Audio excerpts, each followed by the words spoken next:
Assalamualaikum warahmatullahi wabarakatuh.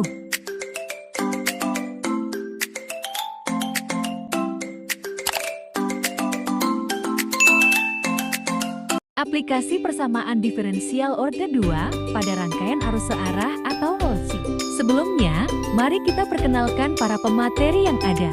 Yang pertama ada IV Nurjana Siregar dengan NIM 0305202015.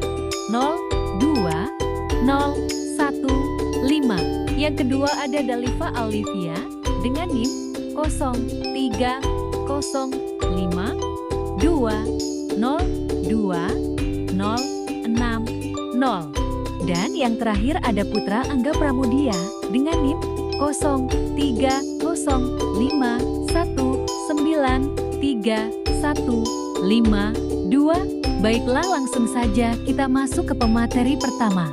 Aplikasi persamaan diferensial orde 2 ada banyak. Namun pada pembahasan kali ini kami akan membahas tentang aplikasi persamaan diferensial orde 2 pada rangkaian arus searah atau biasanya disingkat dengan RLC. Seperti yang terlihat pada gambar, sebuah hambatan R dengan satuan OMH dan sebuah kumpulan L dengan satuan Henry dan sebuah kapasitor C dengan satuan farad dalam rangkaian seri dengan sumber daya elektromagnetik yang menyediakan suatu voltase ET volt pada saat T.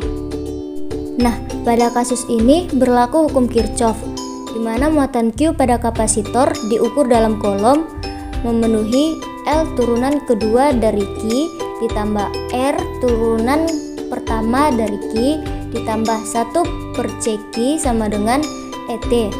Arus I sama dengan dQ per dt diukur dalam ampere, memenuhi persamaan yang diperoleh dengan pendiferensialan persamaan di atas terhadap T, yaitu L turunan kedua dari I ditambah R turunan pertama dari I ditambah 1 per CI sama dengan E aksen T. Baik, selanjutnya contoh soal.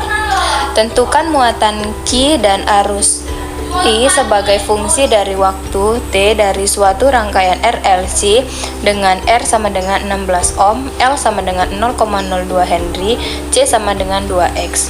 Farad dan E sama dengan 12 volt dengan diasumsikan saat awal arus dan muatannya adalah 0 atau pada saklar tertutup. Penyelesaiannya, persamaan yang digunakan untuk penyelesaian kasus ini yaitu L di kuadrat Q per dt kuadrat ditambah R dQ per dt ditambah 1 per C Q sama dengan E T. Dengan hukum Kirchhoff tentang rangkaian RLC diperoleh 0,02 pangkat aksen 2 ditambah 16 Q aksen ditambah 1 per 2 dikali 10 pangkat min 4 Q sama dengan 12 Q aksen 2 ditambah 800 Q aksen ditambah 250.000 Q sama dengan 600. Yang selanjutnya yaitu solusi homogen. Persamaan karakteristiknya R pangkat 2 ditambah 800 R ditambah 250.000 sama dengan 0. Sehingga akar-akarnya menjadi R12 sama dengan min B ditambah kurang akar B kuadrat dikurang 4AC sama dengan min 800 ditambah kurang akar 800 kuadrat 4 dikali 1 dikali 250.000 per 2 dikali 1 sama dengan min 800 tambah kurang akar 640.000 dikurang 1 juta per 2. Solusi homogen R12 sama dengan min 400 tambah kurang 300 Qn sama dengan E pangkat min 400T dikali C1 cos 300T ditambah C2 sin 300T. Dengan menggunakan syarat awal Q0 sama dengan I0 sama dengan 0, tentukan C1 dan C2 atau solusi khususnya. Diketahui Q sama dengan epsilon pangkat min 400T dalam kurung C1 cos 300T tambah C2 sin 300T tambah 2,4 kali 10 pangkat min 3 Q0 sama dengan 0. I0 sama dengan 0. I sama dengan dq per dt sama dengan q aksen. 1 sama dengan 1 sama dengan q aksen. Q sama dengan epsilon pangkat min 400T dalam kurung C1 cos 300T tambah C2 sin 300T ditambah 2,4 kali 10 pangkat minus 3. Q0 sama dengan 0. 0 sama dengan epsilon pangkat min 400T dikali 0 C dalam kurung C1 cos 300 kali 0 ditambah C2 sin 300 kali 0 ditambah 2,4 kali 10 pangkat minus 3. 0 sama dengan 1 dalam kurung C1 kali 1 tambah C2 kali 0 ditambah 2,4 dikali 10 pangkat minus 3. 0 sama dengan C1 tambah 2,4 kali 10 pangkat minus 3. C1 sama dengan min 2,4 dikali 10 pangkat minus 3. Selanjutnya I sama dengan Q aksen 0 sama dengan 0. Q sama dengan epsilon pangkat min 400T dalam kurung C1 cos 300T tambah C2 sin 300T tambah 2,4 kali 10 pangkat minus 3. Karena 2,4 kali 10 minus 3 merupakan konstanta dan turunannya, maka Q sama dengan U aksen kali V menuju Q aksen sama dengan U aksen kali V ditambah V aksen kali U. U sama dengan epsilon min 400T dan U aksen sama dengan min 400 epsilon pangkat min 400T.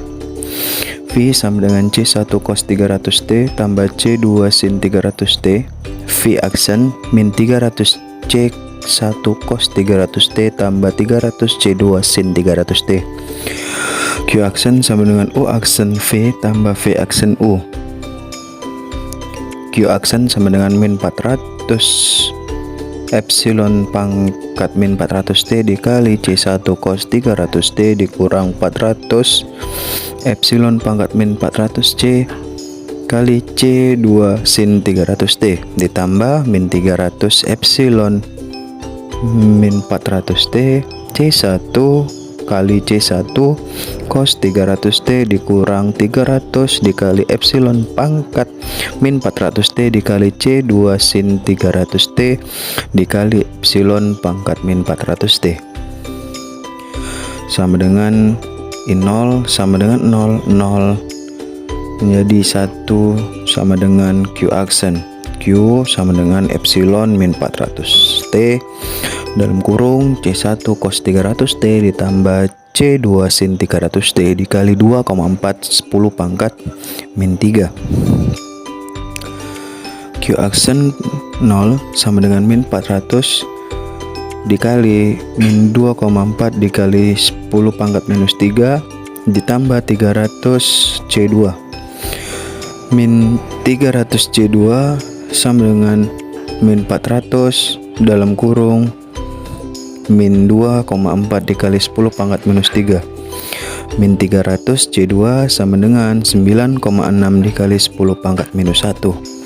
C2 sama dengan 9,6 kali 10 pangkat min 1 per min 3 kali 10 pangkat minus 2. C2 nya sama dengan 3,2 dikali 10 pangkat minus 3, sehingga solusi khususnya adalah Q sama dengan 10 pangkat minus 3 dalam kurung 2,4 epsilon min 400T dikali 2,4 cos 300T ditambah 3,2 sin 300T. Kemudian untuk mendapatkan nilai arus I, maka dilakukan pendiferensialan solusi terhadap T. Diperoleh Q sama dengan 10 pangkat minus 3 dalam kurung 2,4 dikurang epsilon min pangkat min 400T dalam kurung 2,4 cos 300T ditambah 3,2 sin 300T. Q aksen T sama dengan U kali V sama dengan U aksen kali V ditambah V aksen kali U.